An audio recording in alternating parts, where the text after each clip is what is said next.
Florida's on the verge of banning lab-grown meat. Friedberg, can you tee this up for us? Yeah, so Florida's been debating a bill in their state legislature since November, and it just passed the House and the Senate, a vote of 86-27 in the House, 28-20 in the Senate, to prohibit the manufacturing, sale, holding, or distribution of cultivated meat. And it basically makes the sale or ownership of cultivated meat a second-degree misdemeanor. This is lab-grown meat. And this bill is now on DeSantis's desk for signing. I'll kind of highlight a little bit of the motivation and some of the technical background and my point of view on it, if that's okay. Friedberg, But do you see him eating the meat while you're talking about it? Did you see him eating the meat? I'm paying attention, unlike you guys. He's got this like Flintstone size ham hog. We're all listening. Go ahead. It feels like a non-issue to folks who eat meat and don't care. But I just want to point out how much this is generally a challenge to enabling choice in new innovative technology, which, we've seen attempts at this in the past. But what is the reason I agree with you. What Yeah, is why the are they reason banning to it? ban lab-grown meat? They love to ban shit in Florida. The motivation is that Florida ranchers felt threatened that The guy who just has been advocating for banning TikTok this whole show is now accusing Florida of being into banning. Are you Your boy kidding Ron me? DeSantis loves to ban shit. I'm the only person on this pod who actually Friedberg is too, who are skeptical of like just knee-jerk banning everything. Ban everything. I would not ban this. I didn't say to ban everything. Where's that coming from? We're joking. Don't label me with your J-Cal brush. I'm not saying ban everything. It's definitely becoming I just a don't trust the minority communists. position to be against government intervention in free decision-making and commerce by individual citizens. Florida ranchers felt that their livelihood was threatened. They have $1 billion ranching business a year in Florida. Good for them.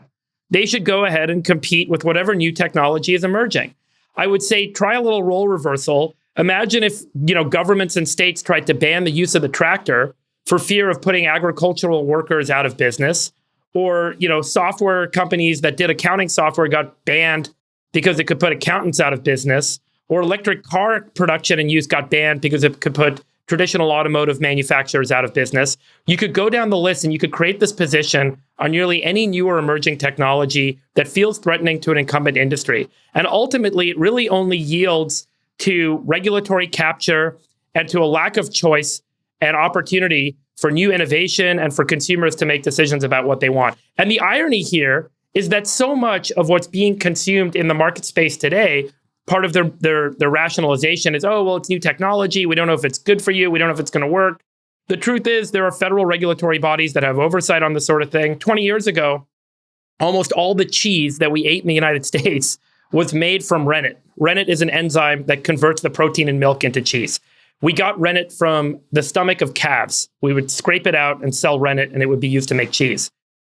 Then recombinant engineering, where we could get bacteria or yeast cells to make proteins. This technology unlocked the opportunity to make rennet more affordably. So rather than go and slaughter calves and get the rennet out of their stomach, we engineer the bacteria or the yeast cell to make the exact same protein. And that is now the entirety of the rennet industry is recombinantly produced rennet. And the entirety of cheese that we all consume is made using this genetically modified yeast that makes this enzyme that converts milk into cheese. The same is true across other industries. We used to use animal fat for laundry detergent. Turned out it was a lot cheaper to make enzymes using the same process I just described instead of making animal fat. And now all of our laundry detergent is recombinant enzymes. So I think like this notion that we're going to ban this stuff is a regulatory capture incumbency moment. It's totally wrong. It denies consumers choice. And frankly, it flies in the face of what has historically been a real economic opportunity to bring costs down, to bring new innovation to market, and to try and stall out innovation is going to leave this state or this country You're right. in a real kind of challenge compared to other countries. I just think it's wrong. I think it's really... On this topic, you are 100% right. You're right. This is a dumb thing to legislate, and it is meaningless and unimpactful, and people should just decide based on what tastes better. That's different than a listening device. Or cheaper or for an whatever. adversary. Yeah. Friedberg,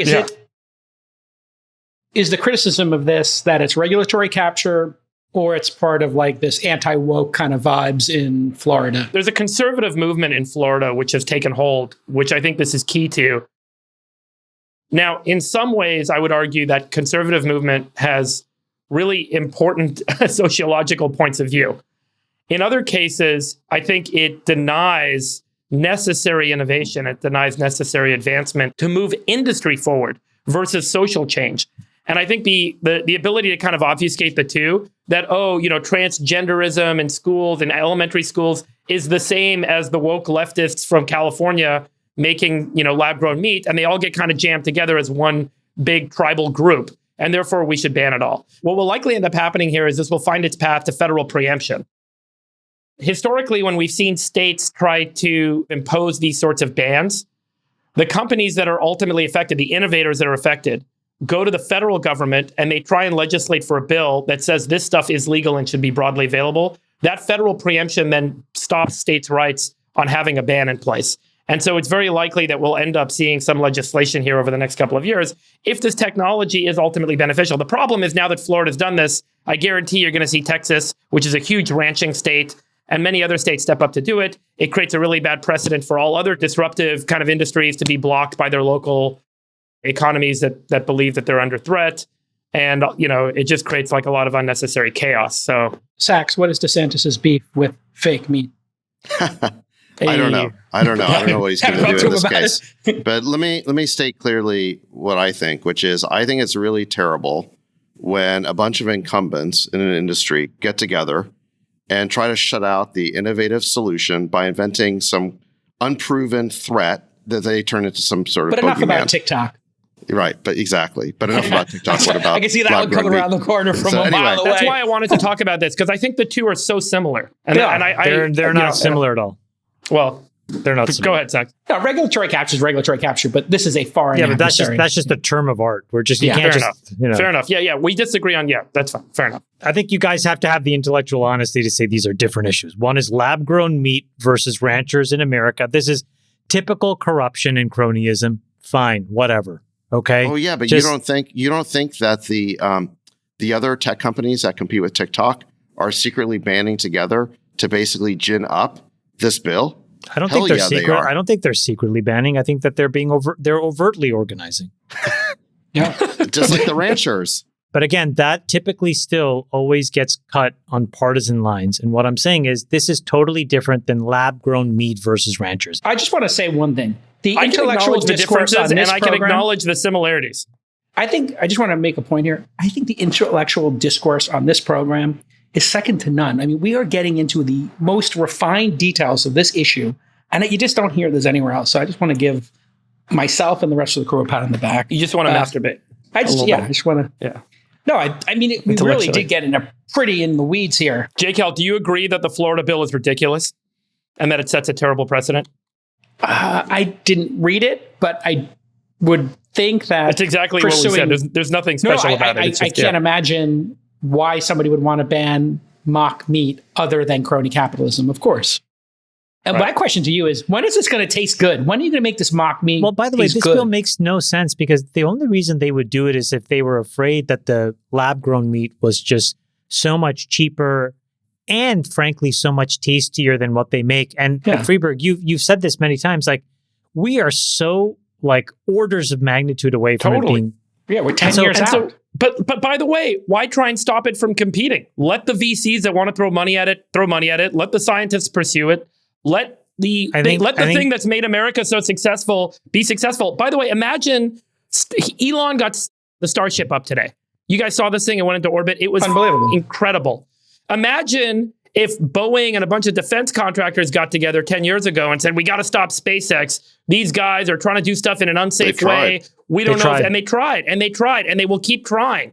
And the freedom that we afford people and businesses in the United States of America is what allows us to have our unique edge and our unique ability to create progress that you don't see anywhere else on planet Earth. And this is the sort of shit that takes us back.